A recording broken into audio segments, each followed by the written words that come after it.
Srinath Reddy Mittapalli YouTube ఛానల్కి స్వాగతం. అందరికీ నమస్కారం. నేను శ్రీనాథ్ రెడ్డి మిట్టపల్లి. ఇవాళ తరకు వచ్చి మే 8, 2024 సంవత్సరం.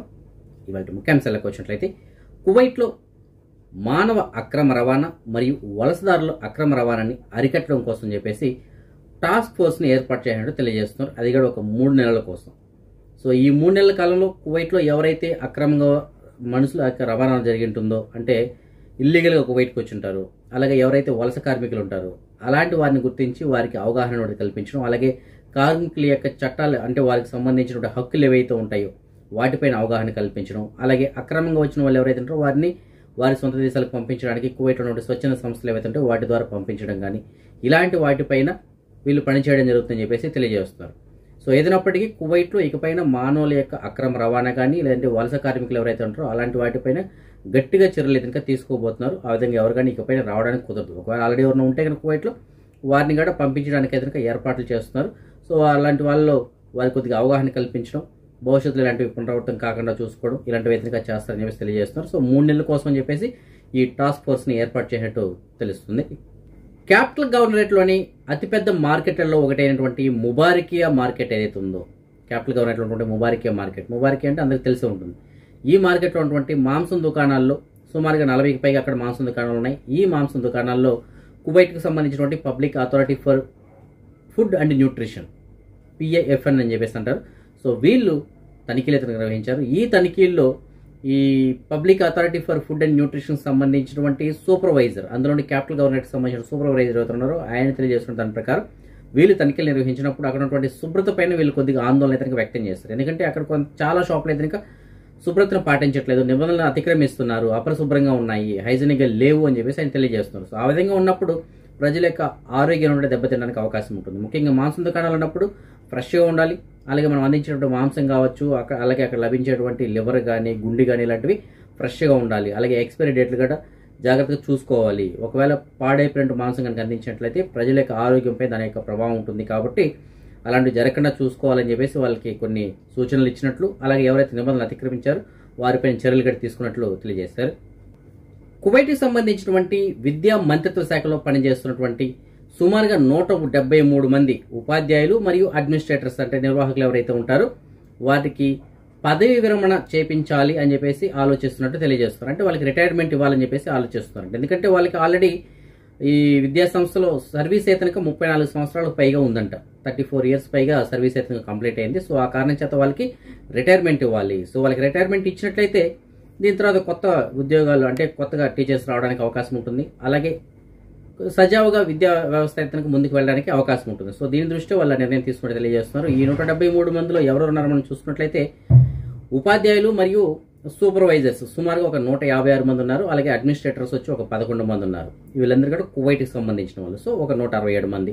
దీంతో పాటుగా ప్రవాసీలు వచ్చి ఉపాధ్యాయులు ఒక 4 ఉన్నారు. అలాగే ప్రవాసీ అడ్మినిస్ట్రేటర్స్ మిగతా వాళ్ళు అనమాట. సో మొత్తం ఏంటంటే ఒక 173 మంది రిటైర్మెంట్ ఇవ్వాలని చెప్పేసి కువైట్కి సంబంధించిన విద్యా మంత్రిత్వ శాఖ ఏదైనా ప్రస్తుతానికి ఆలోచిస్తుంది. సో అది నెక్స్ట్ అకాడమిక్ స్టార్ట్ అయ్యేటప్పటికల్లా వీళ్ళని రిటైర్మెంట్ ఇచ్చి కొత్త వాళ్ళని రిక్రూట్ చేసుకోవడానికి అవకాశాలు ఉంటాయని చెప్పేసి తెలియజేస్తున్నారు. కువైట్లో జనరల్గా సహజ శిలా ఇంధనాలు అయినటువంటి పెట్రోల్ కానీ, డీజిల్ కానీ, అలాగే బొగ్గు కానీ ఇలాంటి ఎక్కువగా వినియోగించడం జరుగుతూ ఉంటుంది. అయితే వీటి యొక్క వినియోగాన్ని తగ్గించినట్లయితే బాగుంది కదా అని చెప్పేసి ఒక ఆలోచన అయితే కువైట్ గవర్నమెంట్ ఉంది ప్రస్తుతానికి. ఎందుకంటే కువైట్లో జనరల్గా మనం కానీ చూసుకున్నట్లయితే టైర్లు వినియోగం అనేటువంటిది చాలా ఎక్కువగా ఉంటుంది. ఎందుకంటే కార్లు ఎక్కువగా వినియోగిస్తారు. అందులో ఆ కార్లకు వాడేటువంటి టైర్లు ఏవైతే ఉంటాయో ఒకసారి వాడిన తర్వాత రీయూజ్ చేయడానికి లేదు. ఆ విధంగా ఎవరైనా సరే రీయూజ్ చేసినట్లయితే వారిపైన చర్యలు కూడా తీసుకోవడం జరుగుతుంది, ఫైన్స్ కూడా విధిస్తూ ఉంటారు. అయితే అక్రమంగా ఒకరిద్దరు వాడుతుంటారు కానీ వాటితో మనకు సంబంధం లేదు. రూల్ ప్రకారం అయితే ఇక్కడ రీయూజ్డ్ టైర్స్ అయితే కనుక వాడకూడదు. అంటే మనం బటన్ టైర్స్ అనేసి అంటాం కదా, ఇంటి దగ్గర అయితే మనం మళ్ళీ రీబటన్ చేపిస్తూ ఉంటాం. సో ఆ విధంగా చేయించుకొని వాడకూడదు కువైట్లో రూల్ ప్రకారం. సో ఆ కారణం చేత ఏమవుతుందంటే కువైట్లో ప్రతి ఒక్కరు కొత్త టైర్లు అయితే తీసుకోవాల్సి ఉంటుంది. సో ఇల్లీగల్గా వాడవలసిన మనం పక్కన పెట్టేద్దాం, ఓకేనా, రూల్ ప్రకారం చెప్దాం. సో కొత్త టైర్లు తీసుకోవాల్సి ఉంటుంది. మళ్ళీ కొత్త టైర్లు తీసుకుంటే పాత వాటి అనేది డంప్ చేస్తారు. సో అదే కువైట్లో చాలా టైర్లు ఎదురుగా పేరుకుపోయినాయి. ఇలాంటి టైర్లు ఎప్పటికప్పుడు వాటిని ఇక్కడి నుంచి ఖాళీ చేయించడం జరుగుతూ ఉంటుంది డంప్ యార్డ్ నుంచి, అయినా సరే ఇంకా పేరుకుపోతున్నాయి. అయితే కువైట్ గవర్నమెంట్ ప్రస్తుతానికి ఏమైనా ఆలోచిస్తుందంటే ఈ టైర్లు అన్నిటి వల్ల పొల్యూషన్ అనేది పెరిగిపోతుంది, కాలుష్యం అనేది పెరిగిపోవడం జరుగుతుంది. సో ఆ పొల్యూషన్ మనం తగ్గించాలంటే ప్రత్యామ్నాయం ఏంటి, వాటిని మనం ఇంధనంగా వాడుకుంటే ఎలా ఉంటుందని చెప్పేసి ఒక ఆలోచనలో ఉన్నారు. సో జనరల్గా ఇక్కడ ఉంటే కర్మాగారాలు ఏవైతే ఉంటాయి, ఫ్యాక్టరీలు ఏవైతే ఉంటాయి, అలాంటి ఫ్యాక్టరీల్లో ఈ టైర్లు కనుక ఇంధనంగా కనుక యూజ్ చేసినట్లయితే మనకి సహజ సిద్ధంగా లభించేటువంటి ఇంధనాలు ఏవైతే ఉన్నాయో, అంటే పెట్రోల్ కానీ బొగ్గు కానీ ఇలాంటివి ఏవైతే ఉన్నాయో వాటి యొక్క వినియోగం అనేటువంటిది తగ్గుతుంది. సో వీటిని ఉపయోగించడం వల్ల వాటి యొక్క వినియోగం తగ్గుతుంది, ప్లస్ కాలుష్యం కూడా కొద్దిగా తగ్గుతుంది అనమాట. సో ఆ విధంగా చేస్తే బాగుండు అనేటువంటి ఒక ఆలోచనలు అయితే కువైట్ గవర్నమెంట్ ఉన్నట్లు తెలుస్తుంది. కువైట్కి సంబంధించినటువంటి ఒక మహిళకి 5 సంవత్సరముల జైలు శిక్ష మరియు 5,001 దినార్లు తాత్కాలిక జరిమానా అయితే విధించారు. ఎందుకు ఏమిటని దీనికి సంబంధించిన వివరాలు మనం చూసుకున్నట్లయితే, ఒక వృద్ధురాలు ఆవిడ మనవడితోటి ఒక ప్రముఖమైనటువంటి షాపింగ్ మాల్కి వెళ్ళింది. ఆ షాపింగ్ మాల్కి వెళ్ళిన తర్వాత మనవడు వయసు వచ్చి 6 సంవత్సరాలు. 6 సంవత్సరాలు అంటే చాలా చిన్న పిల్లవాడు కదా. సో ఆ పిల్లవాడు అనుకొని నాకు టాయిలెట్ వస్తుంది, అంటే నాకు మూత్ర విసర్జన చేయాల్సి ఉంది, సో నేను నాకు ఇలాగా టాయిలెట్కి వెళ్ళాలని చెప్పేసి అడిగాడు. దాంతో ఆవిడ ఏం చేసిందంటే పక్కనటువంటి లేడీస్ టాయిలెట్కి పంపించింది ఆ పిల్లవాడిని. ఎందుకంటే పెద్దవాళ్ళు అయితే జెంట్స్ టాయిలెట్కి పంపించేది, చిన్న పిల్లవాడు పాపం 6 సంవత్సరాలు అంటే ఏం తెలుస్తుంది పాపం వాడికి. సో వాడిని లేడీస్ టాయిలెట్కి ఎందుకు పంపించింది, ఎందుకంటే ఈవిడ ఆడవాడే కాబట్టి ఈవిడ ఇంకా మగవాళ్ళ టాయిలెట్ దగ్గరికి వెళ్ళి వెయిట్ చేయలేదు కదా, కాబట్టి ఆడవారి టాయిలెట్ దగ్గరికి వెళ్ళింది. ఆవిడ బయట వెయిట్ చేసి పిల్లవాడిని లోపలికి పంపించింది. అయితే ఈ పిల్లవాడు లోపలికి వెళ్ళిన కొంతసేపటికే లోపల నుంచి ఒక మహిళ ఆ పిల్లవాడిని బయట తోసేయడం, దాంతోపాటుగా ఈ ముసలావాడిని కూడా కొట్టడం, కింద తోయడం జరిగింది. దీంతో ఇవన్నీ కూడా సీసీ కెమెరాలు రికార్డ్ అయ్యి దాని తర్వాత ఈ పెద్ద ఆవిడ అలాగే చుట్టుపక్కల వాళ్ళు కూడా ఈవిడికి సపోర్ట్ చేసి కంప్లైంట్ అయితే ఇచ్చారు. కంప్లైంట్ ఇచ్చిన తర్వాత ఆ సీసీ కెమెరా రికార్డ్స్ అవన్నీ ఉంటాయి కదా, వాటిని పరిశీలించిన తర్వాత న్యాయస్థానం ఏం చేసిందంటే ముసలావిడ పైన చేయి చేసుకోవడం తప్పు, అలాగే పిల్లవాడిని కూడా బయటతో, ఆ పిల్లవాడికి ఏం తెలుస్తుంది పాపం 6 సంవత్సరాల పిల్లవాడు. సో దాంతో ఆ మహిళ ఎవరైతే ఈ పెద్ద ఆవిడ పైన చేయి చేసుకుందో, ముఖ్యంగా కారణం ఏంటంటే పెద్ద ఆవిడ పైన చేయి చేసుకోవడం, వృద్ధురాలి పైన చేయి చేసుకోవడం. దాంతో 5 సంవత్సరాల జైలు శిక్ష విధించింది ఎవరైతే చేయి చేసుకున్నారో ఆ మహిళకి. దాంతోపాటుగా 5,001 దినార్లు తాత్కాలికంగా ఆ వృద్ధ మహిళ ఎవరైతే ఉన్నారో ఆవిడకి పరిహారం కింద చెల్లించాలని చెప్పేసి తీర్పు అయితే ఇచ్చింది న్యాయస్థానం. జనరల్గా మనం సినిమాల్లో చూస్తుంటాం, పోలీసు వాళ్ళు తప్పు చేయని వాళ్ళని పట్టుకొని వాళ్ళని తప్పు చేశారని చెప్పేసి ఒప్పుకో, లేదంటే నిన్ను చంపేస్తాం, లేదంటే అది చేస్తాం ఇది చేస్తాం అని చెప్పేసి బెదిరిస్తూ ఉంటారు. అలాంటి సంఘటనలు రియల్ లైఫ్లో అక్కడక్కడ జరుగుతూ ఉంటాయి, అడపదడప జరుగుతూ ఉంటాయి. ఇలాంటి సంఘటన కువైట్లో కూడా చోటు చేసుకుంది. దీనికి సంబంధించిన వివరాలుగా మనం చూసుకున్నట్లయితే కువైట్కి సంబంధించినటువంటి ఈ జువైనల్ ఇన్వెస్టిగేషన్ విభాగం ఏదైతే ఉందో ఇందులో పనిచేసినటువంటి బ్రిగేడియర్ జనరల్ మరియు లెఫ్టినెంట్ కల్నల్ వీళ్ళిద్దరు ఏం చేశారంటే ఒక 2 యువకులు, వాళ్ళిద్దరు కూడా అప్పుడు మైనర్గా ఉన్నారు, వాళ్ళిద్దరిని అదుపులో తీసుకున్నారు. చేయని తప్పుని ఒప్పుకోమని చెప్పేసి వారిని బాగా చిత్రహింసలకు గురి చేయడం, అలాగే అసభ్యంగా ప్రవర్తించారంట. దాని తర్వాత కింది స్థాయి కోర్టు అయితే కనుక ఆ 2 యువకులకి ఒక్కొక్కరికి 4 సంవత్సరాల చొప్పున జైలు శిక్ష అయితే కనుక విధించింది. అయితే దీని తర్వాత హైకోర్టుకి వెళ్ళారంటే అప్పీల్ కోర్టుకి వెళ్ళడం జరిగింది. అప్పీల్ కోర్టుకు వెళ్ళిన తర్వాత అప్పీల్ కోర్టు ఏం చేసిందంటే దీనిపైన బాగా విచారణ జరిపిన తర్వాత ముందుగా జువైనల్ ఇన్వెస్టిగేషన్ డిపార్ట్మెంట్ ఏదైతే ఉందో అందులో పనిచేస్తున్నటువంటి బ్రిగేడియర్ జనరల్ అలాగే లెఫ్టినెంట్ కర్నల్ ఎవరైతే ఉందో వారిద్దరిని అరెస్ట్ చేయమని చెప్పేసి ఆదేశాలు అయితే జారీ చేసింది. ఎందుకంటే కొన్ని సీసీ కెమెరా ఫుటేజెస్ ఉన్నాయి కదా, వాటి యొక్క ఆధారంగా అలాగే ఇది పూర్తిగా విచారణ జరిపిన తర్వాత వీళ్ళకి లభించినటువంటి ఆధారాలు లభించినటువంటి క్లూస్ ఏవైతే ఉంటాయో వాటి ఆధారంగా వీళ్ళు కావాలని బలవంతంగా వారి దగ్గర నుంచి చెప్పించడం జరిగింది. వారికి చేయని తప్పు నేను చేశామని చెప్పేసి ఒప్పుకోమని చెప్పేసి చెప్పారు అన్నటువంటి గట్టిగా నమ్మకం అయితే వచ్చింది న్యాయస్థానానికి. సో దాంతో ప్రస్తుతానికి వాళ్ళని అరెస్ట్ చేయమని చెప్పేసి తెలియజేశారు. సో దీనిపైన ఫైనల్ జడ్జిమెంట్ అయితే ఇంకా రావాల్సి ఉంది. సో దీనికి సంబంధించిన ఫైనల్ జడ్జిమెంట్ ఈ నెల 21వ తారీఖుకి వాయిదా వేశారు. సో 21వ తారీఖున ఈ 2 అధికారులు ఎవరైతే ఉంటారో వారికి కూడా శిక్షలు పడతాయా, లేదంటే అందరిని వదిలేయడం జరుగుతుందా, దీనికి సంబంధించిన సమాచారం అయితే తెలియడానికి అవకాశం ఉంది.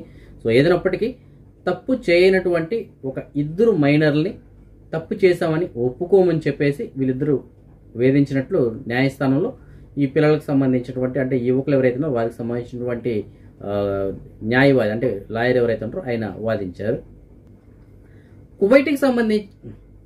కువైట్లో ఉన్న ఒక ప్రవాసీ భర్త కోర్టుని ఆశ్రయించాడు. దేనికోసం ఆశ్రయించాడో తెలిసిన తన భార్య అలాగే మెడికల్ సెంటర్ వాళ్ళు కుమ్మక్కయ్యి 36 ఇన్వాయిస్లని ఫోర్జరీ చేశారు అని చెప్పేసి అతను న్యాయస్థానాన్ని ఆశ్రయించాడు.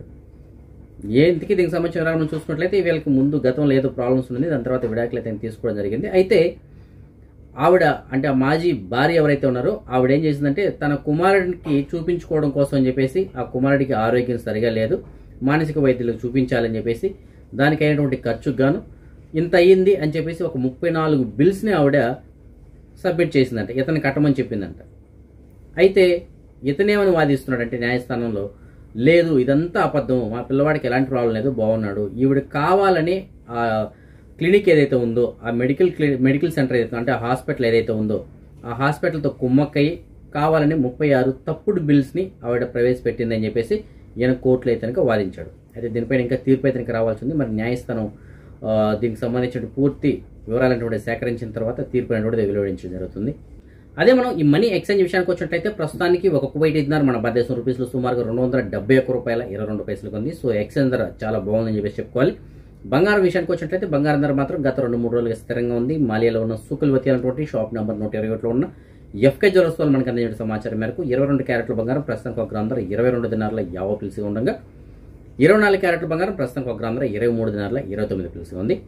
ఫ్రెండ్స్, ఎఫ్కే జ్యువెలర్స్ వాళ్ళు ప్రస్తుతానికి ఒక కాంటెస్ట్ నిర్వహిస్తున్నారు. ఈ కాంటెస్ట్లో ఎవరైతే విన్ అవుతారో వాళ్ళకి ఒక గోల్డ్ బార్ కూడా ఇవ్వడం జరుగుతుంది. సో ఈ కాంటెస్ట్ ఏమంటే ప్రస్తుతానికి ఏవైతే ఐపీఎల్ మ్యాచెస్ జరుగుతున్నాయి ఈ ఐపీఎల్ మ్యాచెస్లో ఎవరు విన్ అవుతారు అనేటువంటిది జస్ట్ మీరు వీళ్ళకి కనుక మెసేజ్ పెట్టినట్టయితే లక్కీ డ్రాలో ఎవరైతే గెలుపొందుతారో వాళ్ళకి అంటే ఎవరైతే కరెక్ట్గా ఆన్సర్ చెప్పింటారో వాళ్ళకి ఒక గోల్డ్ బార్ అయితే ఇవ్వడం జరుగుతుంది. సో ఆ కాంటెస్ట్లో ఎలా పాల్గొనాలి ఏమిటి దానికి సంబంధించిన ప్రాసెస్ గురించి ఆల్రెడీ నేను ఒక వీడియో చేసి ఇదే వీడియో కింద డిస్క్రిప్షన్లో అయితే నేను ఇచ్చాను. ఆ వీడియో ఓపెన్ చేసి సేమ్ ఆ విధంగా మీరు ప్రాసెస్ చేస్తే సరిపోతుంది. సో అది చాలా సింపుల్ అండి. వాళ్ళకి సంబంధించిన అప్లికేషన్ డౌన్లోడ్ చేసుకోండి. అప్లికేషన్లో మీకు ఐపీఎల్ కాంటెస్ట్లో పాల్గొనడానికి ఒక ఆప్షన్ ఉంటుంది. ఆ ఆప్షన్ క్లిక్ చేసి జస్ట్ మీ సింపుల్ డీటెయిల్స్ మీ పేరు, ఫోన్ నెంబరు, ఈమెయిల్ ఐడి అలాగే ఎవరు విన్ అవ్వచ్చు అనేటువంటి సెలెక్ట్ చేసి ఓకే చేస్తే సరిపోతుంది అంతే.